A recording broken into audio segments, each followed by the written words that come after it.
Look at you yummy charcoal chicken. What is coming up for crypto ahead? We have historical data, friends. It's actually very interesting.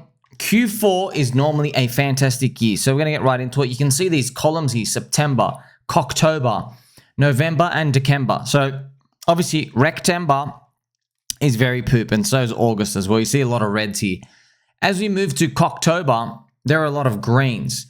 But as a whole, we can summarize them and just look at the quarterly results, the 3-month pairs. I know we live day to day, month by month, but it is nice to see that October is literally one of the best months in the year, same as April. But this is the Q data, so each quarter. Now, Q4, friends, the average and the median are enormous. Like, this is huge, plus 88% for the average, and the median is plus 56%. That is giant, man. That's like right in between. So plus 56% for the quarter. That's Bitcoin, right? That's absolutely phenomenal. You got to think about what's the average for the rest, right? A lot of them are like pluses and minus. Look at this. Q1 for Bitcoin, plus 3%, plus 7. Q3 we just went through is minus 6, right? And now we're plus 56, like explosive. All the big moves have happened in Q4. In every Bitcoin halving year, so you can actually see them right now. So I don't have 2012 here, but in 2016 here, see, huge green. In 2020, huge green. And now we're moving on to 2024. So there was also 2012, right? So every Q4 Bitcoin halving year was explosive. And as well, it runs for about 12 months.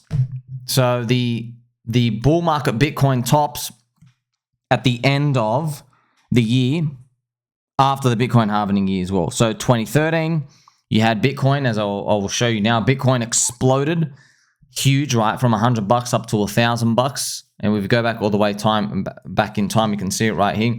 This is the end of 2013, right? This is explosion. We're never going to get this again. This is huge. Plus 6x in just a freaking, that's 1 month. Plus 6x for Bitcoin in 1 month. That was obviously the start. And as well, you had at the end of 2017, that's Bitcoin, right? Explodes up to 20K. And then you have the end of 2021. It wasn't really an explosion, diminishing gains. But yeah, so we're right in the actual banana zone. Like, of all bananas. I know you love bananas. It's a family-friendly show. Let's actually play some nice Cranky G. Play some Cranky G music for everyone. the actual banana zone. Now, where's the banana zone coming from? Well, as we know, friends, it's coming from the global liquidity index. And that is it right here. As you see, it's still ticking up. Okay, it's still ticking up. Now, if you go back, friends, and look at the global liquidity index, some people, they want to know why is it that the index, it was rocketing back in the last cycle, but it's not like rocketing now through new highs. How come, well, like, this part is pretty flat, and how come back then it was rocketing? Well, that's just money printing. And they don't print money just for the sake of printing money too much. They do print money and they scam. There's extreme scamming going on. However, when there's a recession crack, an economy crack, zombie virus, there's a giant debt to GDP that's basically going to have to be stamped on to cover the GDP gap.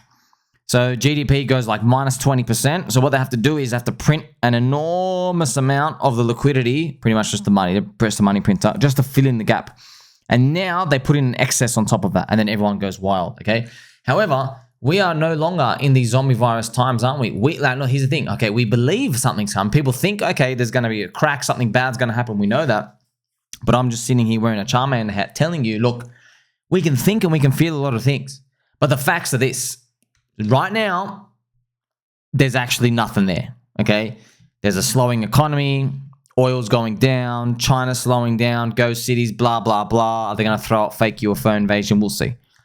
But right now, there's nothing that's shocked yet. Right? It could come around the corner. You saw it came out of nowhere with the zombie virus. But so far, you're looking at the facts, and yeah, there is no reason for this money printing thing to be, there's no reason for it to be up here yet. Now, it will just keep going up and up and up and up. Maybe then there'll be a planned world event somewhere and they start shooting up again. We'll see. But, we're just looking at what it is right now. If it was up through the roof, we'd all be pumping, but you know how the index goes, right?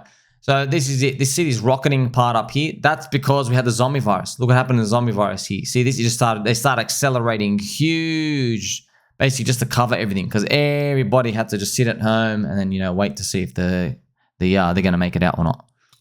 So if we go back, friends, to the Q4 data, we can see that plus 50% is actually very exciting, isn't it? What would a plus 50% move for Bitcoin be? We'll see. Well, you know, that's the median move, and I think it's a good thing to look at for the median. But if we go to Bitcoin now, Bitcoin, friends, by the way, is almost green for September. That's funny. It's almost green for September. It's just got to be above 58,700. But if I do plus 50%, where would it bring us? Around $90,000. So that's something to think about. You know, 50 is about 90,000. You know, it could be 110, 120. Could stay down here, somewhere up here, right? And then we're on our own. After that, it's like, well, are we going to get dark prophecy, or is something going to come around? I guess we're going to find out. We can't really do anything yet. We'll see if we're going to get, you know, others BTC and anything rotating, which refers to obviously the alt season index and stuff out here, which you can quickly have a look at right now. Right now, friends, we're still curling on this others BTC. Man, this is shockingly low. But look, if we fractal before the 2 cycles, we're meant to peak in December, right? So do you see, man, the next freaking 84 days? Look, it is possible. Look what happened here, right? But look where they were starting up here. So they started it with a higher base and they were able to peak. Okay, we're starting down here. I mean, like, even if you did that, it just doesn't feel like it would be anything explosive. And what I'm doing is I'm just looking at the alt seasons to see, yeah, they started from higher plays. That's why we are confirmed worst alt season ever, worst crypto performance ever, worst performing cycle so far. But that'll be nice to see a plus 50% move, brings Bitcoin around 90 to 100K. What do I think is going to happen? Well, man, look, I've been saying this for a long time. A long time ago, your friend Tommy said, I'm not joking, since 2019, I know retailers, man. I've sniffed their chairs. I've eaten jellies in a cup with them. I have. I've eaten stuffed olives with them too over dinner. They're going to sell around the 100K. That's the retailer trap. They're going to, everything they thought they knew about market cap, the money supply, the bug eaters, CBDCs, I think seeing 100, they're going to get out. But I know one thing about retailers, friends, and they don't get out when it goes, 100, oh, I'm all out. No. They don't do that. Okay, what retailers do is it hits around here. And then what you might find is, okay, either it's just going to come back down and they just sell at 70 and then it goes up without them. That's scenario one. Or it fakes at like 115. Everyone thinks it's in the clear, comes to 100, then comes back down to like 80, and then everyone's out here. Okay, that's retailers. I gave you 2 scenarios. I know they're getting out. The second one I just described to you, where we poke up above 100K and make them think that 100K is in the clear, and then we come back down.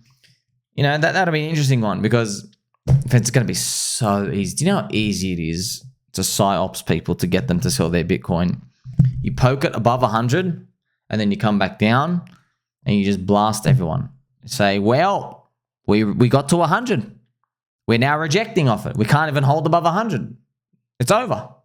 It's so easy, man. That's why we might have some programming, pre-programming. What if Donald Trump wins, friends? What if Donald Trump wins and they try to do some recessionary crack, and then we've got to go for another leg? Just keep this in an open mind. But I'm so confident, man. I can just feel it. Like, we know altcoins, man. Altcoins, they lead the rest of the world. They know when altcoins explode, it's danger time. But we know if they're not exploding, we got a lot of strong hands here, because they're just in this pain and this misery, right? But what are we going to do to get to that point, friends? Well, look, this is Ned Flanders dressed up as Lucifer himself, and we are just checking them out, right? We're looking at all these temptations out here to trade, to swap coins. Oh, this influencer says this coin sucks and go buy his trash. And this girl ends up being a fraud and she's dumping on everybody, right? All these influencers out here that I've exposed, okay? But really, we're going to have to put them aside, friends. Just let them keep yapping, keep flapping their lips. This is super important. So every day I wake up and I see people writing essays about, you know, the ice cream team and the peanut butter jelly team. So that's Israel and Palestine. I see that. I see people writing essays and having like hour-long podcasts about political leaders. You know, oh, that Trump was strong in the 5th minute of the speech, but then he went weak, and Kamala Harris might be doing this. Like, bro, just shut up. Your opinion doesn't matter, dude. You're not even a fart. At least a fart gets everyone's attention for 5 minutes because they're smelly. You know what I mean? Like, you're not even a fart.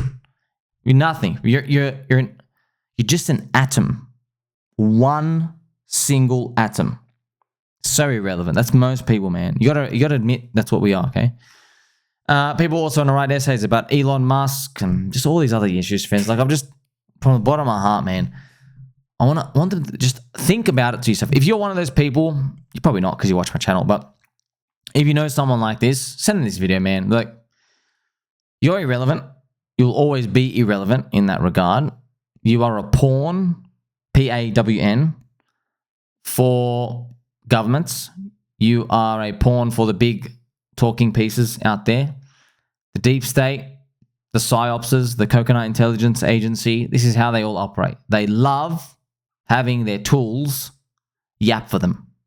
They love propagating media out there and having it be effective. They love people spending all their time getting riled up. Because when you care about one side, they can push the fear button. And the fear button gets you to do stuff. It gets you to spend money or withdraw money. It gets you to move places. It gets you to try vote for the other guy. It gets you to pay attention to the news. It gets you to basically stay in line, not question a narrative. It's ultimate control. It's just power and control, okay? Once you relinquish giving a fuck, they have no control, all right? They literally have no control. Why do you think we're so cool in crypto? We're like, bro, print the money. Print the money. We don't give a shit. We don't give a shit. We're in this Ponzi system. We're in the better system. So all that matters to you and me, friends, is that sweet green candle. That's all that matters. And yeah, I do have my sweet green candle here that I'm going to turn on for you in a fan-friendly way. There you go. There you go. Okay, we're here for the green candles. And we know by Metcalfe's law, value comes when more people join. So in a crude way, we're saying, oh, I just want the green candle to go up. But actually what we mean is more people to join. Because we know from Metcalfe's law, they're one in the same, okay? More people means more value, more price. It's encompassing in the same thing, all right? All those issues that we're seeing around us, you know, they're just spinning around the globe. They're just useless, dude. They're fucking useless. They're going to change again. Oh, the Russia, Ukraine. Remember that one? Oh, and do you remember in 2022, I was reading articles from you could tell these guys, you can just tell these people, they're organizing their slippers, black, brown, darker brown, lighter brown. You can tell they're one of those dudes, right? And they're writing these articles about how the world's going to starve because the wheat supply is at risk in Ukraine. You remember that? I wrote it. And there was also the FUD article saying Europe is going to freeze to death. Do you remember that? I posted all about that. I'm thinking, this sounds like the biggest crock of shit. I don't think the world's going to end by a couple of people in Europe because things are a bit expensive for oil right now. And everybody gets riled up, man. And they lose sight of the bigger picture that prices were low. Okay, so it's going to happen again. If you aren't actively looking to go all in on altcoins, then you will be stuck in the rat race. That's why you're here.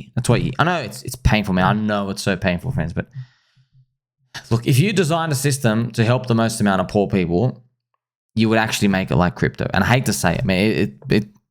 I really don't like admitting it, but it's actually true. So what I mean by that?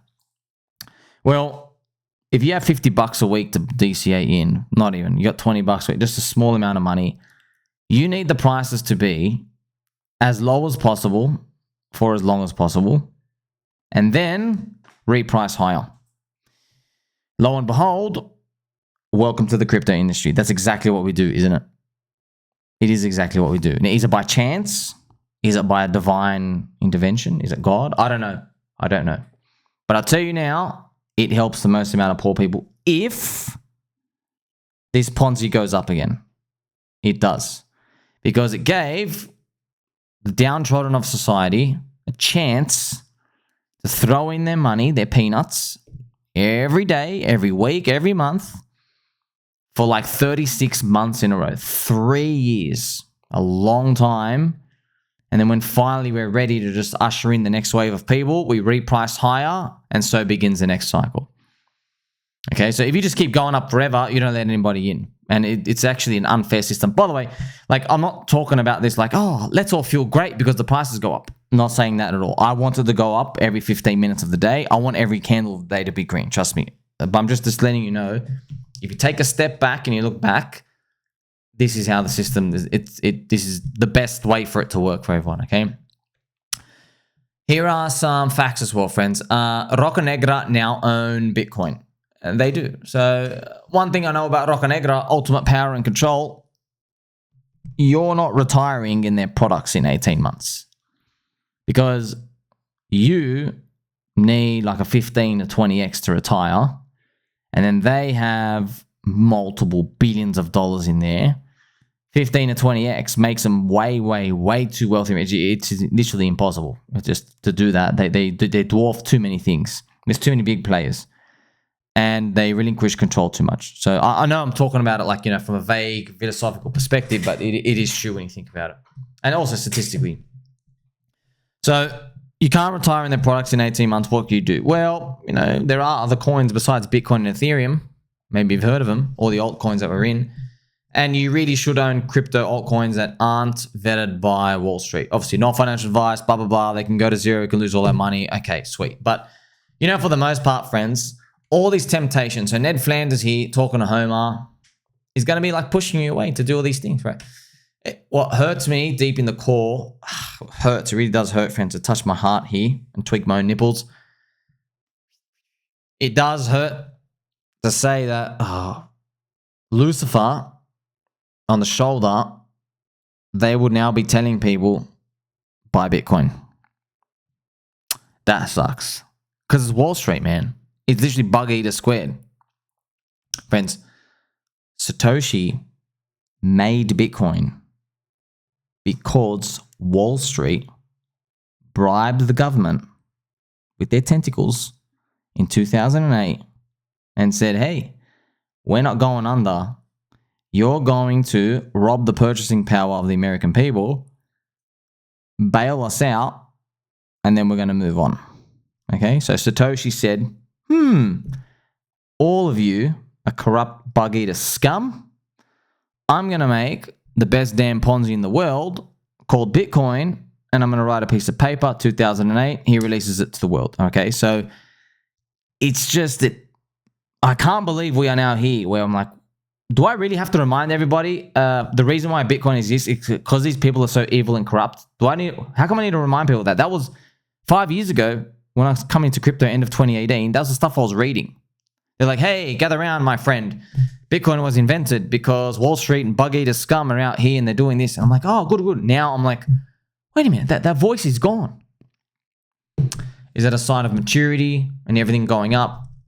It doesn't matter what perspective you have, friends. You can have, you know, a centrist type of perspective where you're like, well, I like orange juice. I like 3 ice cubes. So do I. And you like squeaky chairs. You like fluffy slippers. So do I. But you might also add to that and say, well, eventually the cypherpunks and then the mainstream, they eventually have to converge. And this is probably the converging. That's one perspective. Another perspective, you might just say, well, it's just a sign of market maturity, asset class slowing down, and basically just liquidity getting too big and you can't make a 30x on your $30 trillion or whatever the hell it is you're throwing in there. That's another perspective as well. But ultimately, friends, you know where the risk is now. The risk, it's funny. Ask anyone, man. What's super risky in crypto? I've spoken to everyone. We've all seen the same things in our converse. Altcoins. What's not risky? Bitcoin. Okay. We all know we are all pricing in something. We know we're pricing in stuff today. So if we all think Bitcoin is safe and altcoins are risky, it's probably the inversion of that. It probably is going forward. I'm not talking about what happened in the past 12 to 24 months. You don't care about that. You're never playing for the past. You're playing for what the world is going to look like in 12 months from now. So that's ultimately what we're playing for, friends. And yes, we do hope this Q4 for Bitcoin does usher in some friendship up here. I have this big box drawn up here. I've had this Friends, I've had these box drawn since like down here, man. I can't believe we're getting closer and closer. Look at this. We're just like a couple of months away, and then we enter the actual zone. I wonder where we're going to land. I hope it's... I wouldn't mind if it's like, 100K, pit stop, and then bust to 200. I think that's what everybody's base case is, but you never get your base case, do you? Because everybody else is expecting it. I wonder what's going to happen. Like, subscribe, bell button, or catch you in the next one.